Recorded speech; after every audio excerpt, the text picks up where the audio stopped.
السلام عليكم ورحمة الله وبركاته. عاملين ايه يا اخواتي وحبايبي؟ يا رب تكونوا بخير وفي احسن حال يا رب باذن الله، انتوا وكل حبايبكم وكل اسرتكم يا رب ان شاء الله. فيديو النهارده ان شاء الله ازاي تعلمي اولادك يحوشوا، ازاي تعلمي اولادك يوفروا، بتبني فيهم شخصية كويسة، بتعلميهم التوفير وتعلميهم التحويش عشان يعتمدوا على نفسهم، يبقوا شخصية سوية. ما يبقوش يعني مبذرين او يبقوا بيستهتروا بالنعمة ويحافظوا على النعمة اللي موجودة عندهم في البيت. ما يبقوش مستقلين النعمة، ما يبقوش مستهترين بيها. فاحنا من خلال الفيديو ده هنعلمهم ازاي نعلم اولادنا ان هم يوفروا ويحوشوا. افكار حلوة قوي هتعجبكم ان شاء الله، وهتوفر معاكم كمان، هيساعدوكم في التوفير، وفي نفس الوقت هتبنوا فيهم حاجات كويسة تبقى ثمرة كويسة انت بتزرعيها فيهم. يلا بينا بقى. لو انت شفت الفيديو معانا وعجبك ما تنسيش تعملي لنا لايك وتشتركي في القناه وتفعلي رمز الجرس علشان اي فيديو ينزل يجيلك بيه اشعار على طول. طب تفعيل الجرس بيكون منين؟ من كلمه الكل، بتدوسي عليها بتديكي اشاره سمراء كده اهوت او سودا. خلاص انت كده اشتركتي انت كده فعلتي الجرس، فاي فيديو ينزل يجيلك بيه اشعار على طول. وما تنسوش بقى لو الفيديو عجبكم تعملوا لايك عشان تشيروه، واللايك ده بيرفع الفيديو، بيخلي ناس كتير تشوفه. فيلا بينا بقى نبدأ في الفيديو ونشوف ايه الخطوات اللي احنا نعملها عشان نعلم اولادنا التوفير او التحويش. بصي يا ست الكل، انتي اول حاجه انك تعودي اولادك ان هم يكون لهم مصروف. ما تسيبلهمش كده الموضوع مفتوح ان هو وقت ما يعوز حاجه يجي يقول لك هات يا ماما. حتى لو تعملوا مصروف بسيط، حتى لو 5 جنيه في اليوم، حتى لو 2 3 جنيه في اليوم. يعني انا بقول لكم ابسط حاجه، هو طبعا مفيش 2 3 جنيه في اليوم دلوقتي ما تجيبش حاجه اساسا. يعني انت لو خدت ال 2 3 جنيه مش هيجيبوا لك حاجه غير لما تحطي عليهم 2 3 جنيه تاني، عشان تعرفي مثلا تجيبي كيس شيبسي او تجيبي كيس اي حاجه، او شوكولاتايه او اي حاجه من دي. فانت لما تعلميهم ان هم او تعوديهم يكون لهم مصروف، فيبداوا من خلاله ان هم يحوشوا ويعتمدوا على نفسهم ايه, منه. ما يجيش بعد ما يصرف مصروف يجي يقول لك ايه انا صرفت المصروف يا ماما، انا عايز اللعبه دي، انا عايز كيس البوزو ده، انا عايز كيس الكيكه ده، انا عايز البسكوته دي. فانت هتعوديه على نظام هيمشي عليه ان شاء الله. واول حاجه يبقى قلنا اول حاجه ان انت هتعوديه يكون ليه مصروف خاص بيه، ده اللي هيتحاسب عليه. تاني نقطة ودي تعتبر هي أهم نقطة، إن أنت يعني تعلم التوفير ده منك انت نفسك، تكوني انسانه موفره، تكوني انسانه بتعرفي تدبري وتحوشي. مش ان هو شايف مامته بتبعت تجيب الاكل من بره، اصل انا ملحقتش اعمل اكل، اصل انا ما مش قادره اقوم، اصل الجو حر مش قادره ادخل المطبخ. الا طبعا لو هي تعبانه دي حاجه تانية، ربنا يشفي الناس كلها ويعافيها. انا بتكلم على الناس اللي بتحب تريح دماغها، والناس اللي بتستسهل وتقول لك ايه مش مشكله اهو يوم ويعدي ونجيب من بره وخلاص. في ناس كده كتير، فانا مش بتكلم على الناس التعبانه، انا بتكلم على الناس اللي هم بيعملوا كده. آه، فهو لو شافك انسانه منظمه وانسانه بتحوشي وانسانه بتدبري وبتوفري في بيتك، هو نفسه هيتعلم منك. هم اولادنا بيكتسبوا مننا كل حاجه، حلو بيكتسبوه وحش بيكتسبوه. فبيكتسب اي حاجه مننا. فانت لو شافك انت بتدبري وبتحوشي، ما بتبعتش تجيبي حاجات من بره، معظم الحاجه بتعمليها في البيت، الكيكات بتعمليها في البيت، كل حاجه بتعمليها في البيت، البسكوتات، حاجات العيد نفسها بتعمليها في البيت. فهو هيطلع انسان سوي زيك كده هوت، وهيبقى ايه بيتعلم منك، خاصه لو هو طفل صغير فبيكتسب منك المهارات بتاعتك اول حاجه بتاعتك. فانت بقى طبعا عشان تعرفي عشان تقدري توفري له تقدري توفري له البيئه اللي يقدر يحوش فيها، او النظام اللي يقدر يحوش فيه. ما طبعا هو البيت مش هيبقى مثلا ما فيهوش حاجه خالص وتقول له ابدا احوش، لا هو كده مش هيحوش. فلازم تكوني موفره له حاجات في البيت عشان يقدر هو يحوش، وفي نفس الوقت هتوفر عليكي انت كأم وربة منزل ومعاكي مصروف بتوفري منه. ايه الحاجات اللي ممكن تعمليها في البيت؟ تعملي لهم باتيهات في البيت، تجيبي كيلو دقيق وتشكلي منه، تعملي شويه باتيهات وتحطيها في الفريزر.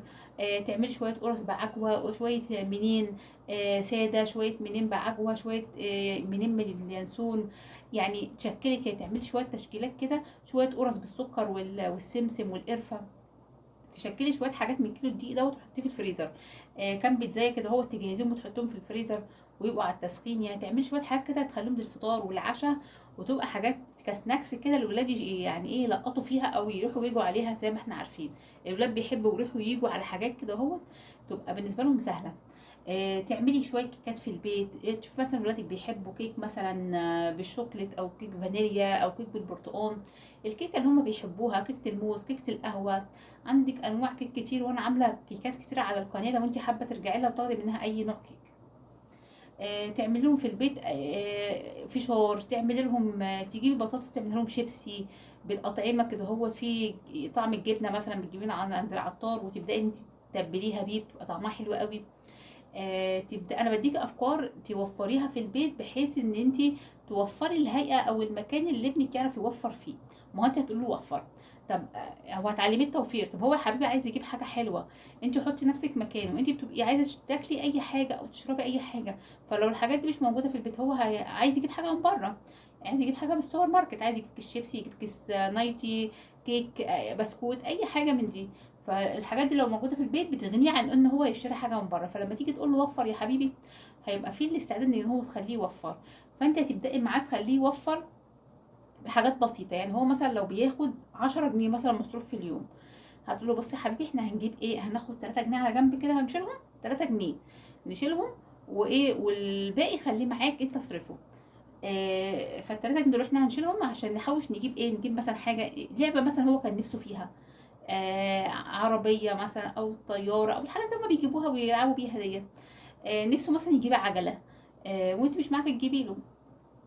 نفسه يجيب اي حاجه وانت ايه، يعني هتخليه يحوش ويجيبها بقى، يحوش ويجيب دي من مصروفه. يقول له احنا هنحوش عشان تجيب اللعبه اللي انت نفسك فيها، نفسك تجيب عجله، فاحنا هنحوش وانا هحاول اساعدك، لو انا معايا هزود لك وايه، ونجيب اللعبه اللي انت كان نفسك فيها. فانت بتعوديه على انه هو يوفر ويحوش ويعتمد على نفسه من وهو صغير.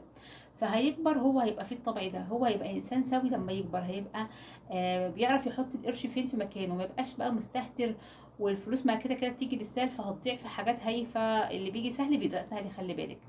مش ان هي حاجه حلوه تقولي لا انا هنشفها على ابني، لا انا هخلي ابني يحوش، لا حرام، ده انا كده بحرمه، ده انا كده مش عارفه بعمله ايه. لا، مفيش الكلام ده، مفيش ولا حرمان ولا في ان انت بنشفها عليه. لا، انت بتعلميه وبتعوديه وبتربيه، انت بتربيه في انسان بكره لما يكبر ويتجوز مراته تدعي لك تقول لك ربنا يبارك لك، انت ربيتي ابنك تربيه كويسه. فانت كده بتطلعي انسان سوي للمجتمع، مش بان انت بتحرمي ابنك او بتخليه يحوش. لا، دي مش حاجه وحشه على فكره، بس انت تقدري بس خليه يحوش، انت اعرفي خليه يحوش. وتاني حاجه تجيبي له بقى ايه، تجيبي له حصاله كده شكلها حلو. لو هو ولد مثلا هتقولوا على شكل ارنوب مثلا، لو هي بنوته هتقولها على شكل عروسه كده حلوه لعبه. يعني هاتلهم الحصالات على شكل العاب، بحيث هم يبقوا متشجعين ويبقوا متحفزين ان هم يحوشوا فيها، يحطوا جواها. ما تبقاش حاجه بقى بلاستيك كده اللي احنا بنحوش فيها، او كنزايه ولا الكلام ده اللي احنا بنحوش فيه. لا، سيبك من ده كله. هما ليهم نظام تاني خالص، وليهم معامله تانية في التحويش مش زينا. فانت هتعوديه تاخدي منه مبلغ معين كل يوم، اول ما ياخد مصروف من بابا او منك، تروحي خصمه ال3 جنيه دول اللي انت ايه هتحوشهم له، وتخليه هو يحطهم بايديه. يعني انت بتشتغلي مثلا مصروف من بابا 10 جنيه، تروحي انت خصمه وحاطه في الحصاله وتديله الباقي. لا، ما دي مش حاجه حلوه. خليه هو بايده كده يجي يديك يا ماما فين الحصاله، او حطها له في اوضته، او حطيها جنبك، ايه اللي يعجبك. ويجي بقى يحط كده معاكي، ماما انا عايزه احط في الحصاله، فيجي بقى ايه هو يحط بايده، يحس بطعم الحاجه، ويحس ان هو فعلا عمل حاجه. وتبقي دايما محفزاه، تقولوا يا امتى نفتح الحصاله، انت بقى تقعدي تقولوا له كده، يا امتى نلاقي المبلغ اللي احنا عايزينه عشان اجيب لك الحاجه اللي انت كان نفسك فيها، يا امتى بقى هنفتحها، ده احنا فاضل لنا مثلا شهر او فاضل لنا شهرين نفتحها. انت محدده مده ان انت تفتحيها فيها، وانت تبقي حاسباها بقى، عامله الحسبه بتاعتك. فانت تقعدي بقى تحمسيه وتحفزيه بحيث ان هو يبقى متشوق ان هو يفتح الحصاله بتاعته. فانت هتعملي الحاجات ديت، وهتوفري له الاكل والحاجات الحلوه في البيت اللي هتوفر في بيتك، وتعوديه دايما ان الحاجه بتاعت البيت هي انضف حاجه واحلى حاجه واوفر حاجه.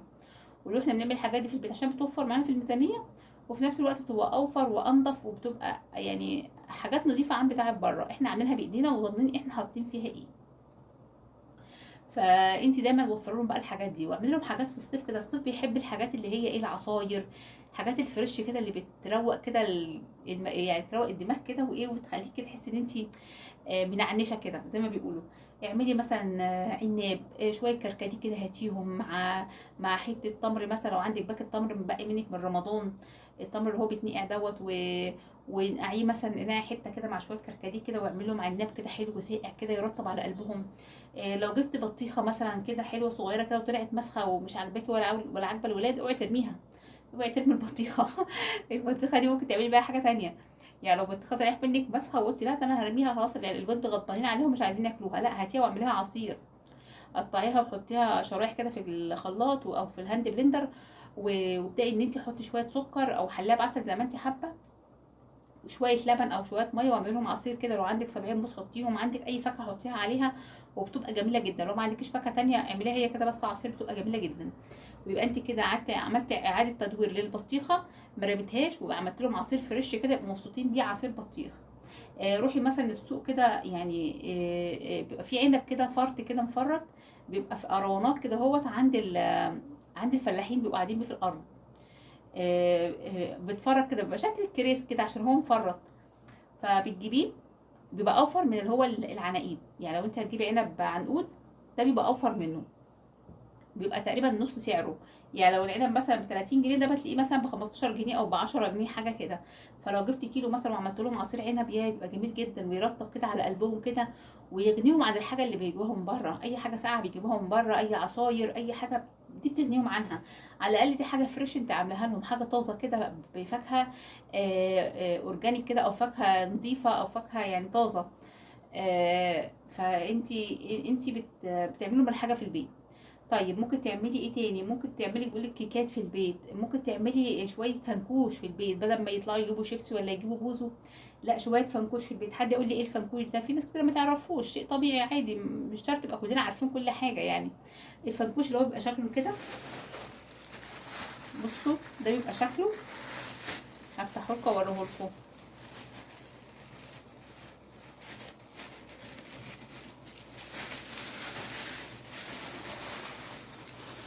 بصوا بيبقى شبه المكرونه كده، فهو بيبقى منه اشكال، انت حسب الشكل اللي انت عايزاه. بصوا بيبقى في منه الوان، ده لون اهو، ده لون، وده لون، وده لون، ثلاث الوان اهو. وفي اللون ده كمان الرابع اهو، اربع الوان، اربع الوان من الفنكوش باشكال مختلفه. وبصوا شكل كده عامل زي المكرونه القلم اللي احنا بنجيبها للبشاميل اهي. فبصوا شكله ده بيبقى شكله، بتجيبيه طبعا بتقليه في حبه زيت، طبعا سهل جدا. انت لو دخلتي على اليوتيوب وشفت طريقته هتجيبيها. فبتجيبيه وتقليه كده اهوت، وبيكبر بقى حجمه، بيكبر. يعني انت اللي شايفاه صغنن ده ما شاء الله بتلاقيه كبر. بس اهم حاجه انك تسخني الزيت قوي، بس خدي بالك عشان بيقعد يفرقع كده شويه. فبتعمليه يبقى جميل جدا، من الحاجات الحلوه قوي. ولا بيحتاج ملح بقى، ولا بيحتاج سكر، ولا بيحتاج اي حاجه. هو بتقليه بتطلعيه خلاص، وتعبلهم كده كل واحد حبه كده في طبق. فبيبداوا بقى ان هم ايه، يتعاملوا معاه اكنه حاجه شيبسي، بوز، والحاجات اللي احنا ايه الولاد بتحب تجيبها من بره ديت. فلما تعملي لهم حاجه زي كده في البيت، انت بتوفري عليهم، بتوفري لنفسك، وبتوفري لولادك ان هم يقدروا يحوشوا ويكسروا قرش. وانت بيتك مليان خير، اي حد يجيلك في اي وقت يلاقي عندك الخير كله. يا رب دايما بيبقوا عمرنا بالخير يا رب، اللهم امين. وربنا يوسع ارزاقنا جميعا. فانت بتبقي ست كده يعني، واخده بالها من نفسها، واخده بالها من بيتها، واخده بالها من ولادها، عينيها في وسط راسها، عارفه هي بتعمل ايه، عارفه هي بتوفر ازاي. مش الستات اللي عايزه تقعد بقى كده وتبرطع بقى وتقول لك ايه، لا لا الجو حر، دي بقى نجيب مش عارفه ايه من بره. لا دي معلش، دي يعني ايه، خليها على جنب. الست دي خليها على جنب، انا مش بكلمها هي، انا بكلم الستات اللي بتحب تخدم بيتها، وتحب ان هي تعمل في بيتها، وتقف في مطبخها، وتعمل لاولادها، وتوفر لبيتها، وتوفر لنفسها، وتوفر لجوزها، علشان يقدروا يعملوا حاجة لولادهم الصغيرين دول. تقدر هي تعمل حاجة في بيتها، تقدر تجدد بيتها، تقدر لو ناقصها حاجة في بيتها تقدر تجيبها، تقدر لو الظروف زي يعني زنقت عليها فجأة تلاقي معاها قرش يسندها هي وجوزها. لو جالهم حاجة طوارئ حلوة بقى كده، مش حلوة، يلاقوا فلوس قرش ينفعهم. فهي دي الستات اللي عايزة تحافظ على بيتها، وتحافظ على، دي الستات الشاطرة اللي عايزة تحافظ على بيتها، وبتعلم عيالها الشطاره، وبتعلمهم النصيحه، مش بتعلمهم ان هم يبقوا زيها، يفضلوا قاعدين ما يفكروش ولا يعملوا. جو حر، اصل نبعت نجيب مش عارف ايه من بره، نجيب ايه اونلاين، نجيب ايه اوردر من بره. لا، فين وفين لما تجيبي اوردر من بره يعني، ما يبقاش ده الطبيعي بتاعك. ما فيهاش مشكله لما تجيبي حاجه من بره تاكليها، بس ما ده ما يبقاش العادي بتاعك. ما احنا الحاجه في البيت قدامنا ممكن نعملها وسهله. فانا بديكي افكار ان انت توفريها لاولادك في البيت. ممكن تعملوا مثلا ايس كريم في البيت، ايس كريم اللي هو تجيبي مثلا علب كده بتبقى بودر، اللي هي تقريبا بتاع دريم او اي ماركه انت حباها. بتجيبيها وتبداي تحطي لها شويه لبن، كوبايه لبن متلجه ولا حاجه، وتبداي بالمضرب كده تضربيها ويعمل ما شاء الله كميه كبيره معاكي. تبقى عندك علبه كده حلوه، تحطيها في الفريزر وتبداي بقى تسحبي منها، حبه تدخليها في كيك، حبه تدخليها في تورت، حبه تعملي منها اشكال، حبه تقدميها لاولادك كده هو ايس كريم كده حلو، بدل ما يروحوا يجيبوها من بره ب 10 ولا ب 15 جنيه من بره. طب ما انت علبه ما شاء الله ب 20 جنيه هتجيبيها، ولا حسب النوع اللي انت هتجيبيه. هتبداي ان انت تعملي لها علبه، تعملي منها علبه كبيره كده وتحطيها في الفريزر وتسحبي منها كل واحد بوله كده حلوه. ولو عرفت مكان بيبيع البسكوتات اللي هي بتاعه الايس كريم، اي مكان جنبك بيبيعها، ابداي هاتي لك كام بسكوته كده 10 بسكوتات ولا حاجه، وابداي اعملي لهم فيها، عبي لهم فيها وقدمها لهم. هتبقى ما شاء الله هتفرحيهم. انت كده بتعلميهم يعني وبتفهميهم ازاي نبدا نعمل خطه التحويش. فانت كأم وكمربيه، انت بتربي اولادك وبتعوديهم وتعلميهم، وبتربيهم على كده وبتبني فيهم شخصيه كويسه. فده كده كان فيديو ليكو علشان حاجه تحفيزيه، ازاي من خلالها تقدري يعني تعلمي ولادك التحويش وانت نفسك تتعلمي معاهم التحويش. وانت ناقصك حاجات في فكره التحويش مش عارفاها، ارجعي للفيديوهات، انا عامله فيديوهات كتيره قوي على القناه ازاي تعرفي تحوشي، وعامله فيديو ازاي تجددي بيتك. لو انت بيتك ناقصه حاجه، ناقصه ستاير بقى، ناقصه سجاد، ناقصه دهان، عايزه تدهني الشقه ومعكش فلوس سيوله في ايديك، ازاي تعملي الكلام ده كله، كل ده هتلاقيه عندي على القناه. لو دورتي على القناه وعملتي سيرش هتلاقي كل ده موجود على القناه. فدي افكار انا بديها لكم وانا بعملها، انا كمان بطبقها على نفسي، يعني قبل ما اقولها لكم بطبقها كمان على نفسي. يعني كلنا، ولو انت كمان عارفه حد تقدري ان انتوا تشيروا له الفيديو ده وتعرفيه وتقولي له عليه علشان يعني تاخدي ثواب فيه. الدل على الخير كفاعله. لو انت يعني تعرفي صاحبتك، تعرفي جارتك، تعرفي اختك، حبيبتك، اي حد، او لو حد ما تعرفوش، امسكي الفيديو ده وشيريه عشان غيرك يستفيد بيه. لو انت حتى مش هتستفيدي بيه، سيبي غيرك يستفيد بيه. اللايك اللي انا بقول لكم اعملوه ده بيرفع الفيديو، ده بيخلي الفيديو يرتفع، فبيخلي ناس كتيره تشوفه. فانت لو حابه تعملي لايك للفيديو علشان ناس كتيره تشوفه وناس كتيره تستفيد بيه، وتكتبي لي كومنت حلو بقمر كده زيك، وتفعلي رمز الجرس علشان اي فيديو يجيلك بيه اشعار على طول. وشيروا الفيديوهات دي حبايبكم علشان يستفيدوا بيها، ولما يستفيدوا بيها ويعملوا بيها دي ترجع لكم انتوا، ترجع لكم زي حسناتكم. فالدل على الخير كفاعله. بس فلو عجبكم بقى الفيديوهات ما تنسوش بقى تعملوا لايك. لو عجبكم الافكار، لسه في افكار تانية، عندنا فيديوهات تانية حلوه قوي هتلاقوها لسه هتنزل ان شاء الله. في حاجات نزلت هتلاقوها على القناه لو انتوا حد لسه مشترك جديد يعني. فدي كانت افكاري النهارده وده كان الفيديو بتاعي. لو عجبكم بقى ما تنسونيش بلايك وسبسكرايب للقناه، واشوفكم على خير في فيديو جديد، ومع الف سلامه.